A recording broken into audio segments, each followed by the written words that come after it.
Hey guys, welcome back to incognito investor.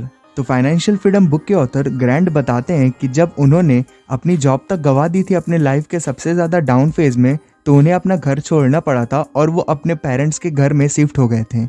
Author कहते हैं कि उन्हें बाकी कंट्री का तो नहीं पता, पर उनके कंट्री में अगर कोई 24-25 साल का इंसान वापस घर आ जाए अपने पेरेंट्स के साथ रहने के लिए, तो सोसाइटी उसे एक नाकारा इंसान ही समझती थी। एंड इस टाइम पे ग्रैंट के बैंक अकाउंट में भी सिर्फ और सिर्फ 158 रुपीज, लगभग $2.68 ही बचे थे। ऑथर जब खाना खाने के लिए डाइनिंग टेबल पे बैठते थे, तो उनके फादर रोज उनसे क्वेश्चन करते थे कि तुमको जॉब मिली या फिर नहीं। एंड ग्रैंट का जवाब एक ही होता था कि नहीं, अभी ढूंढ रहा हूँ। ऑथर बताते हैं कि इन 2 महीनों के टाइम पे उन्होंने 200 से भी ज़्यादा कंपनियों में जॉब के लिए इंटरव्यू दिया था, पर इन 200 में से किसी एक भी कंपनी ने इन्हें वापस से रिप्लाई नहीं दिया जॉब के लिए। और इन सब चीज़ों से फ्रस्ट्रेट होकर के एक दिन ऑथर एक पार्क में जाकर के लेट जाते हैं और सोचते हैं कि यार, मैंने इतने अच्छे कॉलेज से अपनी हायर एजुकेशन कंप्लीट की थी, एंड एक अच्छी जॉब भी थी, और जो मेरे साथ के लोग थे उन्होंने उतने अच्छे ग्रेड से पास आउट नहीं किया था, फिर भी वो आज जॉब कर रहे हैं और मेरे पास जॉब नहीं है। एंड ये सब सोचते सोचते ही ग्रैंट अचानक से खड़े होकर के बोलते हैं कि बस अब बहुत हो गया। अब मेरे बैंक अकाउंट में जो 158 रुपए हैं वो 7.5 करोड़ से कम तो नहीं होने चाहिए। तो बस अब इस एक्स्ट्रा ऑर्डिनरी काम को करने के लिए उनके पास एक एक्स्ट्रा ऑर्डिनरी प्लान भी होना चाहिए था, और इस प्लान को अचीव करने के लिए उन्हें करना क्या था ये उन्हें पता नहीं था। तो अगले 5 सालों तक ग्रैंट ने काफ़ी ज़्यादा फाइनेंशियल फ्रीडम्स के ऊपर बुक्स पढ़ी, एंड इस टाइम पे उन्होंने काफ़ी जॉब भी की, बल्कि 2 स्टार्टअप भी किए। एंड फाइनली 5 सालों के बाद अब ऑथर के बैंक अकाउंट में फाइनली 7.5 करोड़ से ज़्यादा रुपए थे। एंड अब ऑथर इन 158 रुपए से 7.5 करोड़ रुपए तक कैसे पहुंचे, इसके जर्नी के ऊपर इन्होंने एक बुक भी लिख डाली जिसका नाम है financial freedom, a proven path to all the money you will ever need. इस बुक में ग्रैंड ने उन 7 स्ट्रेटेजीज के बारे में बताया है जिनका यूज करके उन्होंने अपने लाइफ का पहला $1 मिलियन इकट्ठा किया था। एंड आज की इस वीडियो इसी बुक के ऊपर बेस्ड है, जिसमें हम आज की सारी मनी मेकिंग स्ट्रेटेजीज के बारे में डिस्कस करेंगे। So without any further delay, let's start. Grand बताते हैं कि अपने फाइनेंशियल फ्रीडम की जर्नी में उन्होंने एक चीज़ नोटिस की कि अगर किसी भी इंसान को फाइनेंशियल फ्रीडम अचीव करनी है तो उससे लाइफ की इन 7 स्टेजेस से होकर के गुजरना पड़ेगा। तो इन 7 में से पहली स्टेज है क्लैरिटी। तो इस स्टेज में आपको ये पता होना चाहिए आपको स्टार्ट कहाँ से कर रहे हैं और आपको जाना कहाँ है। जैसे ग्रैंट को पता था कि उन्हें अपने बैंक अकाउंट में 7.5 करोड़ रुपए चाहिए। एंड अगर आपका गोल क्लियर नहीं है तो आपकी फाइनेंशियल फ्रीडम जर्नी काफ़ी ज़्यादा रफ जाने वाली है। तो सबसे पहले अपना एक गोल आपको डिसाइड करना पड़ेगा। तो अगली स्टेज है सेल्फ सफिशिएंसी। इस स्टेज में आप खुद से ही अपने महीने के एक्सपेंसेस कवर कर रहे होगे। आपको ना अपने पेरेंट्स की और ना ही किसी और फ्रेंड की ज़रूरत पड़ेगी अपनी फाइनेंशियल नीड को पूरा करने के लिए। कहने का मतलब है कि अगर आप महीने का 15,000 कमा रहे हैं तो आपका 15,000 ही कवर होगा एक्सपेंसेस में। तो थर्ड स्टेज का नाम है ब्रीदिंग रूम। एंड जैसा कि आपको इसके नाम से ही रिलैक्सेशन वाली वाइब आ रही होगी, इस स्टेज में आपके पास इतना पैसा इकट्ठा हो गया होगा कि भले ही अगले आने वाले 1 से 2 महीनों में आप एक भी पैसा ना कमाएं, पर फिर भी आपके पास इतना फंड हो कि आप वो एक्सपेंस कवर कर पाएं। तो अगले स्टेज का नाम है स्टेबिलिटी। इस स्टेज में आप अपने सारे डेब्ट क्लियर कर चुके होंगे, जैसे कि लोन, EMI, इन सारे तरीकों की लोन्स आप पहले से ही क्लियर कर दिए होंगे।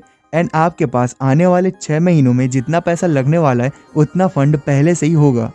तो फिफ्थ स्टेज का नाम है फ्लेक्सिबिलिटी। इस स्टेज में आपके पास आपके आने वाले 1 साल के जितना एक्सपेंस को कवर करने का फंड पहले से ही होगा। सिक्स्थ स्टेज का नाम है फाइनेंशियल इंडिपेंडेंस। इस स्टेज में पहुंचने के लिए ऑथर को 5 साल लगे थे।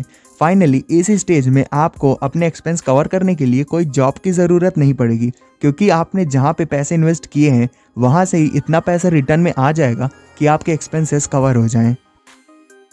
एंड 7th स्टेज का नाम है एब्यूडेंट वेल्थ। मतलब इस स्टेज में आपके पास इतना पैसा होगा कि आप जितना चाहे उतना मर्जी खर्च करो, पर फिर भी वो खत्म नहीं होगा। तो ये थे वो सारे 7 स्टेजेस। पर अब आपका क्वेश्चन होगा कि आप इन सारे स्टेजेस को क्लियर कैसे करोगे, मतलब स्टेज 1 से स्टेज 7 तक जाओगे कैसे। तो यहीं से वीडियो का इंटरेस्टिंग पार्ट स्टार्ट होता है, जिसमें मैं आपको वो सारे शॉर्ट तरीके बताऊंगा जिससे आप ये सारे स्टेजेस क्लियर कर पाओगे। पर उन सब से पहले मैं आपको एक ट्रिनिटी मेथड बताने वाला हूँ, जिससे आपको ये पता चल जाएगा कि आखिर आपको एक्चुअल में कितना अमाउंट चाहिए फाइनेंशियल फ्रीडम को अच्छे से अचीव करने के लिए। तो इस मेथड के अकॉर्डिंग अगर आप अपने एनुअल एक्सपेंस का 25 गुना इकट्ठा करके इंडेक्स फंड में डाल दें तो फिर अगर आप हर साल उसका 4% भी निकालते जाओगे तो भी ये पैसे थ्योरेटिकली कभी ख़त्म ही नहीं होंगे। अब सुनने में तो ये काफ़ी अच्छा लग रहा पर साथ ही साथ अनबिलीवेबल भी लग रहा होगा, तो इसे समझाने के लिए मैं आपको एक एग्जांपल देता हूँ।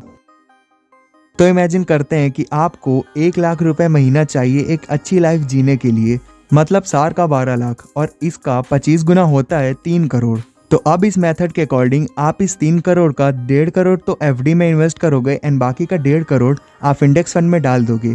तो अगले 12 साल तक तो आप इस 1.5 करोड़ को यूज़ करोगे जो एफडी में है, एंड इन 12 साल के टाइम पीरियड पे जो 1.5 करोड़ आपने इंडेक्स फंड में डाले थे वो 14 से 15% तक के कंपाउंड रिजल्ट से ग्रो होकर के 8 करोड़ रुपए हो जाएगा। एंड अब इन 8 करोड़ में से 4 करोड़ जाएगा एफडी में एंड बाकी का 4 करोड़ जाएगा इंडेक्स फंड में। एंड आपको जान के हैरानी होगी पर इस मेथड में इन्फ्लेशन भी एडजस्टेड है। तो अब अगले 12 साल तक तो आपने 4 करोड़ यूज़ किए जो एफडी में इन्वेस्टेड थे, जो कि हर महीने होता है 3,33,000 रुपए। एंड जो 4 करोड़ आपने इंडेक्स फंड में इन्वेस्ट किए थे वो अगले 12 साल में ग्रो होकर के 22 करोड़ हो जाएंगे एंड ये प्रोसेस चलता ही रहेगा। तो ये मेथड सुनने में तो काफ़ी अच्छी है पर ये काम तभी करती है जब ये ऑन द गो प्लान के हिसाब से चले।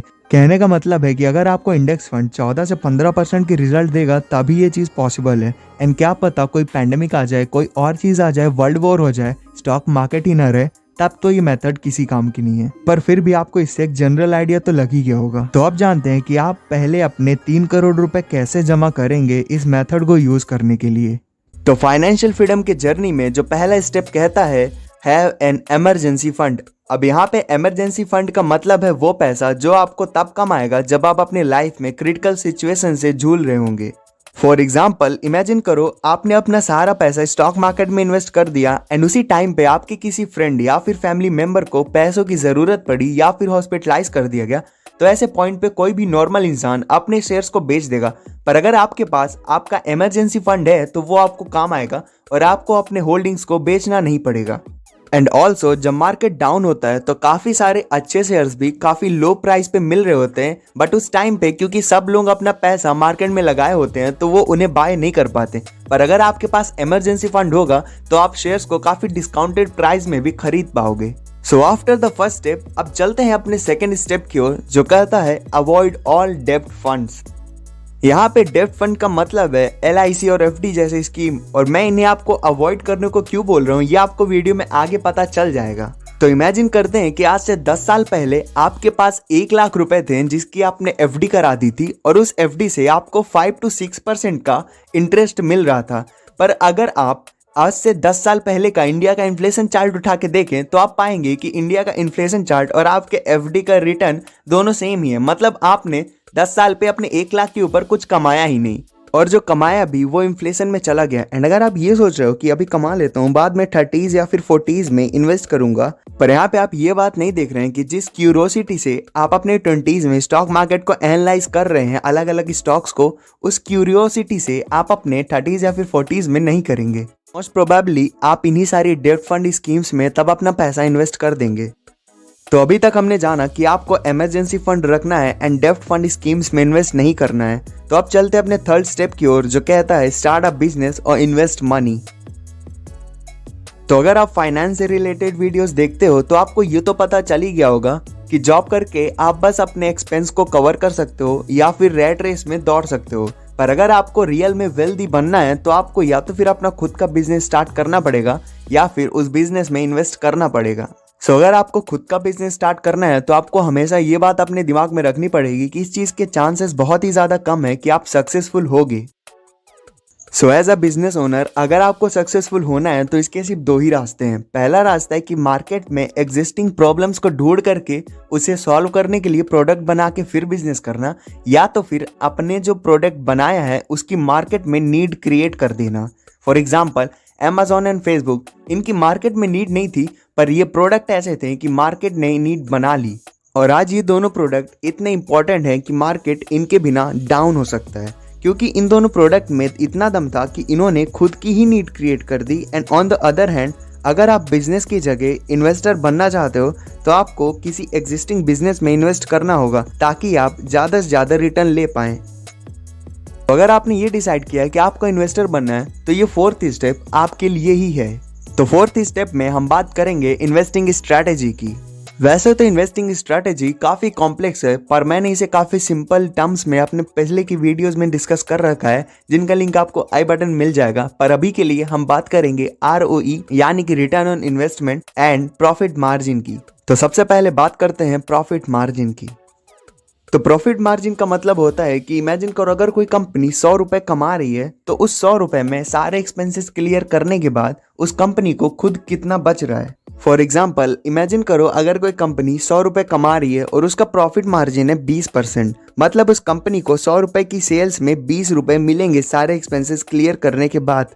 और ज़्यादातर केसेस में जो टेक कंपनीज होती हैं उनका प्रॉफिट मार्जिन कंपैरेटिवली ज़्यादा रहता है ऑफलाइन कंपनी से। एंड ऐसा इसलिए होता है क्योंकि टेक कंपनीज को अपने इंफ्रास्ट्रक्चर में उतना ज़्यादा खर्च नहीं करना पड़ता जितना कि ऑफलाइन कंपनीज को करना पड़ता है। और दोस्तों प्रॉफिट मार्जिन देखना इसलिए भी काफ़ी ज़्यादा ज़रूरी है क्योंकि कुछ कंपनी ऑन पेपर तो करोड़ों की सेल कर रही होती हैं, बट ऑन रियलिटी उनका खुद का मार्जिन जीरो से कभी कम होता है। तो प्रॉफिट मार्जिन के बाद अब बात करते हैं अपने दूसरे इंडिकेटर की, जो है ROE यानी कि return on equity. Return on equity का मतलब होता है कि किसी कंपनी को अपने इक्विटी पे कितना रिटर्न मिल रहा है। एंड अगर ये 20% के अराउंड है तो ये काफ़ी ज़्यादा अच्छा नंबर माना जाता है। एंड अगली बार जब आप किसी भी कंपनी के स्टॉक्स को बाय करें तो आपको ये दोनों इंडिकेटर यानी कि प्रॉफिट मार्जिन और रिटर्न ऑन इक्विटी ध्यान में रखने हैं। तो ये थे वो 4 step. And for now as I promised अब मैं आपको एक बोनस टिप बताने वाला हूँ जो आपको अपने अगले स्टॉक्स को बाय करने में काफ़ी ज़्यादा हेल्प करेगी। So the tip is always invest in a common stocks. कहने का मतलब है कि अगर आप स्टॉक मार्केट की कॉम्प्लेक्सिटी को उतना डीप में समझना नहीं चाहते एंड फिर भी स्टॉक मार्केट से काफ़ी अच्छी वेल्थ बनाना चाहते हैं तो always invest in a common stock. क्योंकि देखो यार, आज से 10 साल बाद ईवी का फ्यूचर क्या होगा या फिर सोलर एनर्जी का फ्यूचर क्या होगा ये तो कोई नहीं जानता। क्योंकि आज से 10 साल पहले भी इन सब चीज़ों की इतनी ही हाइप थी, पर आज से 10 साल 20 साल बाद भी लोग बिस्किट खा रहे होंगे, सेव कर रहे होंगे एंड कोका कोला पी रहे होंगे। इसीलिए मैं हमेशा इस बात को मानता हूँ, common stocks are the one who give uncommon profits.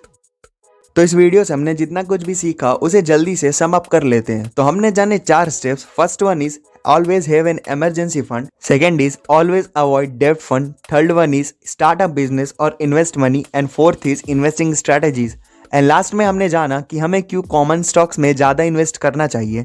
So guys that was all about the video. बाकी अगर वीडियो पसंद आई होगी तो चैनल को सब्सक्राइब करके बेल नोटिफिकेशन ऑन कर लेना। तो मिलते हैं अगली वीडियो में, तब तक के लिए जय हिंद।